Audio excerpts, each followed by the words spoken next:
올해 2분기 국내 기업의 해외 직접 투자액이 역대 최고치를 경신했습니다. 5분기 연속 증가세를 이어가고 있는 건데요.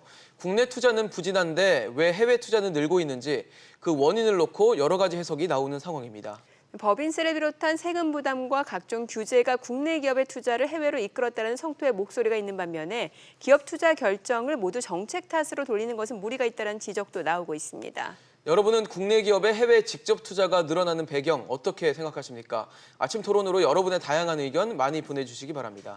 100원의 이용료가 있는 유료 문자 샵 3698번으로 보내주시면 저희가 토론 중간에 소개해드리고 또 함께 의견도 나눠보도록 하겠습니다. 오늘 토론 함께해 주실 두 분 패널 소개해드리겠습니다. 자유기업원 최승로 원장, 경희사이버대 문화커뮤니케이션학부 최영일 교수입니다. 두 분 어서 오세요. 어서 오십시오. 안녕하세요. 반갑습니다. 일단 국내 기업들의 이 국내에서의 투자는 좀 줄어드는데 해외 투자는 늘어난다.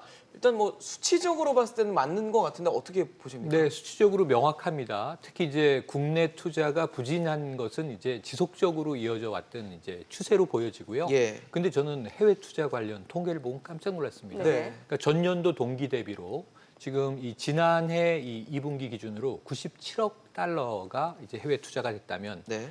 이 올해는 141억 달러예요. 141억이요? 무려 이제 40% 이상 증가를 한 겁니다. 그러니까 사실상 50% 가까이 증가했다 이렇게 볼 수 그러네요. 있고요. 실제로 또 이제 지난 이 3분기가 지금 끝나가고 있지 않습니까? 그렇죠. 이 150억 달러를 이미 넘었습니다. 해외 네. 투자가. 그래서 지난해와 비교를 해보면 올해 들어서 급격히 늘고 있다.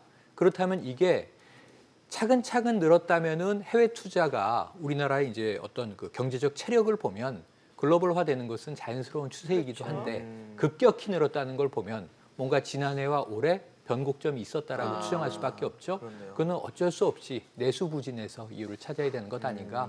뭐 여기에 대해서는 제가 보기엔 찬반 경론이 별로 없을 것 같습니다. 네. 원장님께서는 어떻게 보세요? 현상 자체는 맞다고 보시는 건가요? 네, 그렇습니다. 이런 흐름이 이제 장기화되고 있는 흐름이라서 상당히 걱정이 되는데요. 예. 그러니까 국내 투자가 늘지 않고 뭐 대략 한 5%에서 10% 정도 이렇게 이제 감소세를 계속 보이고 있는데 문제는 해외 직접 투자, 해외로 보내는 이 투자의 증가율이 상당히 커졌다. 네. 특히 이제 뭐 거의 40% 정도 작년에 증가한 거에 비해서 예. 올해는 38년 내에 가장 큰 액수인 150억 달러까지 이렇게 증가한 것은 상당히 우리 경제가 이 투자하기에는 이제 부적합하다라는 판단을 우리 자본들이 또 해외 자본들이 하고 있는 것이 아니냐라는 우려를 하게 됩니다. 그래서 네. 이렇게 해외 자본이든 국내 자본이든 국내 우리 대한민국 안에 투자하는 것이 부적합하다고 판단하는 것은 아무래도 이 투자하기에 적합하지 않은 환경으로 최근 1, 2년간 급속하게 바뀌고 있는 것을 반영한 것이 아니냐라는 우려를 하게 되는 것이죠. 네. 네. 이게 국내 투자는 줄고 해외 투자는 급격하게 늘었다. 결과적으로 기업 입장에서 투자할 여력이 없다라는 얘기는 아니에요. 투자할 여력이 네. 있는데 해외 투자를 좀 더 적극적으로 추진하고 있다라는 상황인데 그럼 그 원인 앞서 내수 부진 말씀 주셨잖아요. 네네. 그럼 구체적으로 좀 얘기를 들어볼게요. 저는 제 이제 분석 견해로는 두 가지가 겹쳐져 있다. 하나는 내수가 부진하니 국내 시장에서 돈이 안 벌리니 우리가 기술도 있고 제품도 있고 혹은 서비스가 있는 상황에서 그렇다면 대체 시장을 찾아보자. 어찌 보면 이게 정부 정책과 그렇게 반하는 것도 아닙니다. 왜냐하면 그동안 우리가 중국이나 미국에 수출을 의존하고 있다가 이 지난해부터 문재인 대통령의 이 어떤 시장 확장 정책은 신북방 정책, 네. 신남방 정책, 대통령이 세일즈 외교를 상당히 많이 하고 다니셨잖아요. 예. 이런 측면에서 보면 우리 기업들도 이제 해외에 눈을 돌리는 것은 자연스러운 현상이다.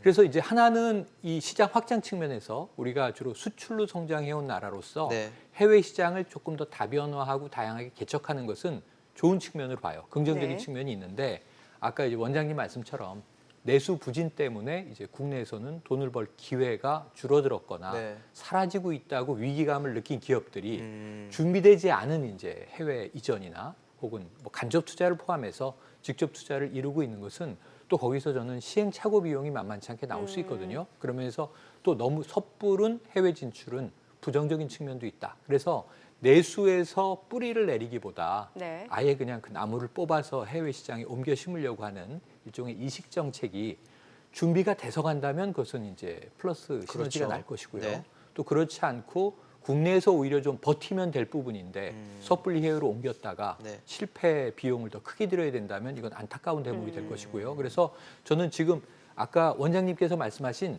장기적으로 해외 직접 투자가 늘어나는 것은 저는 조금 덜 걱정해도 된다고 보는데 급격히 해외로 이전하는 비율이 급증한 것은 상당히 위험 요인이 큰 것 아닌가 이렇게 바라보게 되는 지점입니다. 네, 원장님께서는 왜 해외 투자가 이렇게 늘어나고 국내는 줄어들고 있다라고 생각이 들어요? 네, 아무래도 이제 그 답은 기업인들의 입을 통해서 우리가 얻게 되는데요. 예. 우리 이 경영자들 이 의견을 들어보면 아무래도 절반 정도는 국내 시장이 경영 환경, 그러니까 기업하기에 좋으냐를 보는 기업 경영 환경이 좀 악화됐다라는 의견을 보이고 있습니다. 그리고 글로벌 경쟁력을 확보하겠다라는 의견이 약 20% 정도로 돼서 대부분이 아무래도 경영적 환경을 꼽고 있습니다. 그래서 그런데 이제 절반 정도가 경영 환경 악화를 꼽는다는 것은 상당히 심각한 부분인데요. 이 제도적 환경이라든가 또는 뭐 기업하기 얼마나 좋으냐라든가 하는 네. 이런 환경 면에서 네. 대부분 거의 50%와 22%라는 절대 다수의 기업인들이 경영 환경이 나빠지고 있고 경영 환경을 개선해서는 불가피하게 해외로 예. 갈 수밖에 없다라고 느끼고 있는 것이죠. 근데 과거에는 좀 더 기업이 잘 되고 있으니까 수출도 늘려야겠다라는 그런 해외 주출이 많았다면 지금은 우리 경영 환경이 너무 악화되는 거 아니냐. 위한 어떻게 보면 준비되지 못한 해외 진출일 수도 있지만 네. 이러다가는 앞으로 정말 미래를 예측할 수 없고 우리 기업의 어떻게 보면 생사가 걸려 있다라는 위기감 때문에 탈출하는 거 아니냐. 그래서 기업과 자본의 한국 탈출이다라는 그러한 표현을 쓸 수도 있는 것이죠. 네. 예. 말 그대로 뭐 생존을 위한 어떻게 보면 해외 도피 수준의 투자라고 볼 수 있을 것 같은데 사실 우리나라에도 산업군들이 많기 때문에 어떤 업종에서 해외를 투자하는가를 보는 것도 지금 도움이 될 것 같습니다. 지금 보시는 그림이 이제 부동산 또 금융보험 또 제조업에 있어서 이 해외 직접 투자의 추이를 좀 보여주는 곡선인데요.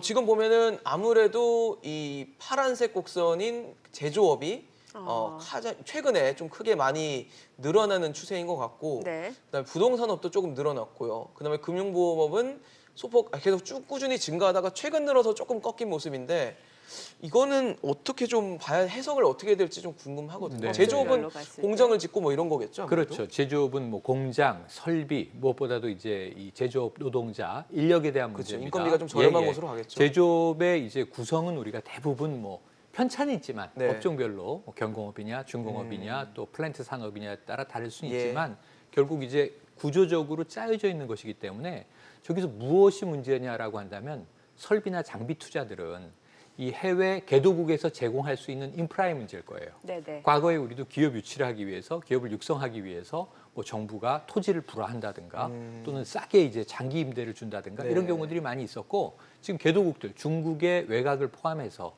중국의 공장지대 지금 급 활성화되고 있지 않습니까? 네. 요즘은 성장률에 좀 빨간불이 들어왔지만 그렇죠. 근데 그 외에 좀 우리가 눈여겨볼 시장이 인도네시아 같은 인구는 뭐 이 세계 6위 네. 뭐 지금 2억 5천이 넘는 그런 이제 나라인데 그 시장은 어찌 보면 우리가 진출할 만하단 말이죠. 네. 최근에 인도도 우리가 눈을 돌리기 시작을 했죠. 네. 그러니까 이러한 곳은 조금 이제 이 해당 정부가 지원해주는 플러스 알파 요인이 있고요. 그리고 무엇보다 제조업체가 해외를 나가는 이유는 인건비 요인이 크다. 그렇죠. 이렇게 보여집니다. 이게 뭐 노동조합의 저항 문제라든가 네. 인건비의 상승 문제라든가 그것이 이제 주 영향이 될 것이고 그런데 제가 주목해서 보는 것은 추이는 꺾였지만 생각보다 많이 늘어난 것이 금융보험이에요. 금융보험 계속 상승되었다 네네. 조금 꺾였네요. 이거는 지금 제조업체와는 좀 양상이 다릅니다. 저는 우리 서비스 산업이 어느 정도 고도화됐기 때문에 선진국에 크게 밀리지 않는다. 그래서 보험이라든가 뭐 증권 뭐 또는 이제 은행업 이 모두 금융업들이 진출할 가능성이 높아졌는데 네. 문제는 뭐냐 하면은 이 진출을 해야 할 만하니까 진출할 체력이 되기도 했지만 네. 사실은 좀 제 생각보다 많이 나간 이유는 국내가 워낙 이제 저금리를 오랫동안 가다 보니까 은행업은 더 이상 이제 이자 수익이 사업으로는 안 수익을 못 나는군요. 낸단 말이에요. 그런데 우리가 97년 IMF 이후에 이미 대부분의 은행은 모두 다 방카슈랑스가 됐어요. 네. 그런 측면에서는 보험을 이제 판매하는 거죠. 다각적인 이제 이 상품 구성과 체력을 가지고 적어도 선진국에도 일부 진출하려는 노력이 대형은행 중심으로 있지만 대부분은 우리보다 금융보험업이 조금은 더 열악한 후진적인 그런 시장이 이제 퍼져나가기 시작했다. 이것은 전 고무적으로 보는 대목입니다. 다만 네. 아까 직전에 나온 리포트가 말이죠. 네. 국내 모 은행이 해외에서 규제를 위반한 사례가 네. 많다. 그 이유는 뭐냐면 맞습니다. 그 시장의 특성을 충분히 이제 인지하지 못하고 잘 알지 못하고 들어갔다. 너무 이제 수익성 강화에만 혈안이 돼 있는 것은 아닌가. 그래서 오랫동안 그 시장에 우리가 뿌리내리기 위해서는 그 시장이 가지고 있는 우리와 다른 문화적 특성이라든가 법 제도적인 특성들을 충분히 숙지하고 들어가야 되는데 좀 이제 내수 시장에서의 수익 때문에 좀 이제 우리가 급하게 해외로 추진한 그런 측면도 분명히 있어 보인다. 부작용적으로 네. 생각하면 근데 되겠죠. 과도적인 현상이라고 봐야 되겠죠. 네. 자, 우리 시청자분들도 기업들의 해외 투자는 늘어나고 국내 투자는 감소하는 그 원인에 대해서 다양한 의견을 주고 계시는데 좀 보도록 하겠습니다. 끝자리 9700님이 근로자는 퇴사하려면 안 나가면 그만이고 업주는 피해봐도 월급에 퇴직금까지 챙겨줘야 되고 사업주가 퇴사시키면 복직시켜달라고 시위하면 복직되고 예, 힘들다라는 부분을 네, 해주셨고요. 7292님도 비슷한 의견입니다. 노동자가 왕인 나라, 돈 있는 회사는 다 떠나고 노동자들끼리 회사 인수해서 노동자 천국 만드세요. 그러니까 너무 아까 뭐 노조 갈등이나 네. 이런 것들에 대한 아마 지적인 것으로 해석이 좀 됩니다. 네, 끝자리 7355님이 문재인 정부의 정치 행태 때문입니다. 라고 규제 올려주셨습니다. 강 일선의 어떤 일변도의 그런 부분을 지적해 주신 것 같고요. 네. 2402님, 기업 규제 타령 지겹습니다. 임금은 무조건 늘어나면 안 되고 규제는 무조건 풀어야 합니까? 기업의 사회적 역할에 대한 진지한 고민도 제발 필요합니다. 라고 문자 주셨습니다. 네, 끝자리 7292님이 이 정부 들어 돈 있는 사람들은 무조건 죄악시하는데 누가 여기에서 사업을 하려고 하겠나요? 저 같아도 해외로 나갈 것 같아요. 네, 0659님, 앞으로 더 늘어나면 어떻게 되나요? 아무래도 해외 투자가 너무 많이 늘어나면 어떻게 되나요? 국내 일자리도 더 없어지나요? 라고 그렇죠. 국내 투자를 하지 않으면 국내 일자리가 줄어들 수 있다는 우려까지도 문자를 보내주셨습니다. 저희 토론하는 동안 앞으로 문자 계속 보내주시면 여러분들 의견 반영하고 또 저희가 토론할 수 있는 부분들은 토론을 해보도록 하겠습니다. 네, 앞서서 이제 업종별로 말씀을 주셨는데 혹시 또 추가적으로 그 업종별로 이렇게 차이가 나는 이유, 제조업이 특히나 이제 해외 투자가 늘어나고 금융보험 서비스도 해외 진출이 좀 늘어나는 이 부분에 대해서 좀 네. 부가적인 설명도 해주세요. 사실 그 기업하기 좋은 환경을 만들면 아무래도 투자가 늘어나면은 이제 우리 그렇겠죠. 경제 전반적으로 좋은 흐름을 갖고 가는데 이 금융 분야도 사실은 제조업과 그렇게 크게 다르지 않습니다. 그러니까 제조업이 잘 융성이 된 나라는 사실 금융업도 같이 발전을 하게 되는데 네. 그 금융의 투자 행위가 실질적으로 오히려 미국이라든가 선진 시장의 흐름이 더 좋다. 그러니까 경제 성장률도 높아질 뿐만 아니라 상당히 수익률이 장기적으로 안정적으로 나올 수 있겠다라는 믿음이 생기면서 국내에 있던 금융 자본이라든가 이런 보험 관련된 자본들도 차라리 국내에서 투자하는 것보다는 해외에서 투자하는 것이 수익성이 장기적으로 높을 것이다라는 생각들을 하게 되는 것이죠. 이제 이런 것들이 아무래도 금융보험 분야에 있어서의 금융 관련 투자 자금도 이제 해외로 이탈하는 그러한 현상이 발생을 하는 것입니다. 네. 이제 이런 것들은 아무래도 이제 개인 투자자들도 지금 미국 선진국 시장을 직접 투자할 수 있을 정도로 우리가 네. 개방화된 사회에 있지 않습니까? 그렇기 때문에 이 금융업의 이러한 투자 활동의 변화는 실질적으로 실물 자본, 실물 제조업의 그러한 그 경쟁력하고도 굉장히 관련성이 높다 이렇게 볼 수가 있고요. 그렇다면 기업의 그 투자들이 그럼 어느 쪽으로 흐름으로 가고 있느냐를 보면 대기업도 지금 해외 투자를 늘리고 있는 흐름이 나타나고 있습니다. 그래서 올해 같은 경우는 롯데케미칼 같은 경우는 약 3조 6천억 정도의 자금이 이제 에틸렌 공장을 미국에 공장을 이제 증설하기 위해서 투자를 한다든가 하는 것을 네. 발표를 한 바가 있고요. 그렇죠. 또 SK이노베이션 같은 경우는 배터리 공장을 네. 또 약 1조 9천억 정도를 해외 투자하겠다고 발표한 바가 네. 있습니다. 이제 이러한 흐름들은 아무래도 장기적으로 봤을 때 수요와 해외 시장의 그러한 개척뿐만 아니라 그것을 생산하면서 과정되는 그러한 부가가치를 아무래도 발생한 것이 우리 국내에 들어오기보다는 아무래도 해외 직접 투자된 지역에 아무래도 그 수익이 배분될 가능성이 높다는 측면에서 상당히 우려되는 측면이죠. 네. 사실 국내 기업들이 국내에서 경영하기가 편해지면 국내에서 투자를 하고 거기에 대한 또 부가 수익들이 우리나라에도 영향을 줄 텐데 그렇죠. 우리나라 그러니까 기업들이 부담을 느끼는 부분은 또 하나가 법인세가 좀 있을 것 같아요. 네. 법인세가 세계적으로 좀 인하되는 추세인 반면에 네. 문재인 정부 들어서 올라왔기 때문에 네.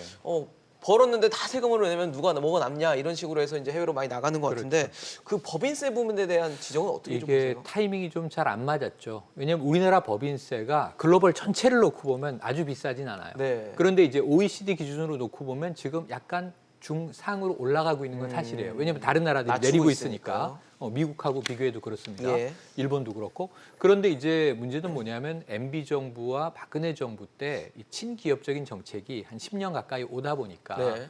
거기에 의한 기저 효과로 이번 정부 입장에서는 사실은 이게 올린 건 아니고 원복한 거예요. 네네. 그러니까 낮췄던 거를 것을 다시 원래대로 하는 거죠. 돌렸는데 이것이 상승 효과로 체감될 수밖에 없는 게 또 현실입니다. 그렇죠. 그리고 이제 글로벌 비교를 해보면 우리가 법인세 때문에 그러면 경쟁력이 낮아지는 것 아닌가? 그런데 문제는 우리나라는 법인세를 다 돌려주잖아요. 법인세는 환급하게 돼 있잖아요. 그래서 이 소득에 대한 그러니까 그 기업의 소득이라는 건 매출인데 매출과 영업이익, 순이익에 대해서 세금을 당연히 내지만 우리나라는 그것을 다시 이제 환원시키는 구조를 가지고 있습니다. 그래서 법인세 때문에 이 기업이 해외로 일하기 간다. 어렵다, 네. 해외로 간다라고 하는 것은 조금은 그래서 저는 아까 이 시청자 문자에 답이 있는 것 같아요. 아. 제가 지금까지 우리 기업 문제에 대해서 답답한 건 정부가 뭐 진보 정부다, 보수 정부다, 여당이다, 야당이다 들었으면 친기업 정책이다. 혹은 친기업 정책은 반노동 정책으로 인식이 되고요. 친노동 정책이다. 그럼 이거 반기업 정책으로 그렇게 되고요. 인식되죠. 예. 그럼 제 기업하는 분들은 노동자 천국 만드는 거냐? 그럼 노동자들은 지금도 살기 힘들다고 하거든요. 아, 예. 그렇죠. 그러면서 기업가만 정부가 편들어주고 있다. 기득권들의 이제 권력이다. 이런 얘기를 한단 말이에요. 전 이 반목 상태가 우리를 굉장히 안 좋은 상황으로 몰아넣고 있다. 사실은 노동자들에게도 천국까지는 아니지만 살만하고 그러면서 기업가들에게도 기업할 만한 나라를 만든 게 선진국들이에요. 그렇죠. 그러니까 사실 선진국 기준으로 보면 지금 우리 노동 환경은 개선돼야 될 점이 아직도 많아요. 그런데 그러면 이제 이 얼만큼 친기업적이냐를 보면은 우리나라가 그렇게 반기업적이냐? 체감적으로는 그렇게 느껴지는 단기적인 대목들이 있습니다. 분명히 있다고 인정을 합니다만 그럼에도 불구하고 기업가들 스스로도 선진화하기 위해서 노력을 하는데 유럽 가서 아마 해외 법인을 유지하거나 미국에서 해외 법인을 유지하는 분들이 기업가 입장에서도 녹록지 않다는 걸 아시게 될 거예요. 왜냐하면은 규제가 우리나라처럼 촘촘하진 않은데 네. 획기적인 이 규제들이 있단 말이에요. 네. 예를 들면 사회에 악영향, 해악을 끼치게 되면은 우리가 지금 많이 얘기하는 징벌적 이 책임, 네. 징벌적 이제 이 배상제도 같은 걸 보면은 존슨앤존슨 같은 기업은 네. 정말 수백억을 맞습니다. 한 사람이 사망하는 네, 게 임상적으로 입증이 되면. 우리나라는 요즘에 옥시 사태를 보지만 예. 1인당 뭐 1억, 2억 우리는 보상 가지고 취약하죠. 다투고 있는 거 예. 아닙니까? 그래서 그런 것들을 보면은 정말로 이 좀 무서운 기업에 대한 징벌이 있는 선진국에 대해서 우리 기업들이 버틸 수 있을 것인가 이런 것도 좀 재고를 해봐야 되고요. 네. 결국은 우리가 저는 노사 간에 너무나 적대적 관계가 심화되고 있다. 그게 좀 풀려야지. 예, 좀 예. 되겠네요. 정부의 정책도 그렇고요. 네. 친기업이면서 친노동일 수 있는 네. 균형적인 정책이 나와야 되는 시점에 도달한 것 아닌가. 이 정말 정권이 바뀔 때마다 친노동, 반노동, 또 친기업, 반기업에 이제 싸움을 하는 그쵸. 것은 너무 좀 저는 이분화되어 있는 심리적인 거는 좋지 않죠. 영향이 네. 큰데 조금 우리가 중화해야 될 것 같다는 네. 생각도 해봅니다. 네. 원장님은 어떤 의견이세요? 법인세 네. 관련해서는? 사실 그 세계적으로 법인세를 계속 인하하는 흐름이었는데 우리나라가 최근 3, 4년간 세금 역행하는 다시 분위기죠. 역행하는 흐름이 예. 나타났습니다. 이것은 어떻게 보면 이제 기업인들한테 투자하지 말라는 신호를 보낸 거나 마찬가지죠. 그러니까 대부분의 미국, 일본, 프랑스 대부분의 선진국이 다 인하하는데 올리는 나라는 보면은 뭐 라트비아, 칠레 이런 나라들이에요. 그러니까 이런 그 기업인들한테 어떤 신호를 보내냐는 것은 상당히 중요한데 이 법인세 분야에서만큼은 분명하게 한국에 투자하는 것은 적합하지 않다. 차라리 해외 투자라는 메시지를 보낸 거나 또 동일한 현상이다 이렇게 볼 수가 있고요. 그다음에 이번 최근 3년 정도 보면은 친노조 정책이 상당히 강화가 됐어요. 네네. 그래서 최저임금이라든가 52시간 근로제라든가 이런 것들이 강화되다 보니까 이 경영 환경이 급속도로 악화된다는 것이 이제 기업인들이 체감을 하게 될 것이죠. 그런데 기업들이 본격적으로 해외에 그러한 그 투자를 늘리는 것은 또 하나는 이 상속세 문제입니다. 그러니까 상속세가 우리나라 증여 상속세율이 약 50%가 되는데 네. 실질적으로 최대 주주 같은 경우는 징벌적으로 약 65%까지 네. 올라가게 돼요. 그런데 자세히 보면 법인소득세나 최고세율이나 이런 것들도 상당히 높아져서 상당히 그 경영하기도 부담이 되는데 더 부담이 나중에 되죠. 가서 기업을 처리하고 또는 상속해야 다음에 되는, 네. 상속하는 과정에서도 또 65세처럼 65%, 65%까지 이러한 징벌적으로 세금을 물리다 보면은 이 기업인으로서는 이게 우리나라가 이렇게 경영 환경이 나빠진다면 할 수 없이 떠나야 되는 거 아니야라는 그런 위기감을 또 갖게 된다는 것입니다. 그래서 네. 이런 부분에서는 이제 기업인들의 목소리를 좀 더 들어야 되지 않을까 싶습니다. 네. 알겠습니다. 오늘 두 분과 함께 이야기 나눠봤습니다. 최영희 겸임교수, 최승로 원장이었습니다. 잘 들었습니다. 고맙습니다. 고맙습니다.